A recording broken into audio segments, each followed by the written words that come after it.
Hi aspirants. இன்னைக்கு நான் பார்க்க போற முக்கியமான விஷயம் என்னதுன்னா, சிந்து சமவெளி நாகரிகத்தில் சில குறிப்பிட்ட பொருட்களை சில குறிப்பிட்ட இடங்களை தான் உற்பத்தி செஞ்சாங்க. எந்தெந்த பொருட்களை எந்த இடத்துல உற்பத்தி செஞ்சாங்கிற அந்த விஷயத்தை நாம இன்னைக்கு பார்க்க போறோம். ஃபர்ஸ்ட் சங்கு.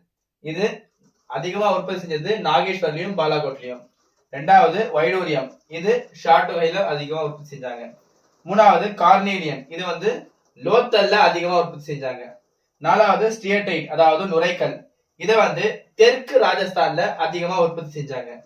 அதுக்கப்புறம் செம்பு. இது ராஜஸ்தான்லயும் ஓமன்லயும் அதிகமான அளவு உற்பத்தி செஞ்சாங்க. மறுபடியும் பாருங்க, சங்கு நாகேஸ்வர் பாலாகோட், வைடூரியம் ஷாட்டுகை, கார்னீலியன் மண்ணி லோத்தல், ஸ்டியடைட் அதாவது நுரைக்கல் தெற்கு ராஜஸ்தான், செம்பு ராஜஸ்தான்லயும் ஓமன்லயும் உற்பத்தி செஞ்சாங்க. ஸோ இதுதான் இன்னைக்கான வீடியோ. இன்னொரு நல்ல எஜுகேஷன் கண்டென்ட் இருக்க இன்னொரு வீடியோல நான் மறுபடியும் சந்திக்கிறேன். பாய்.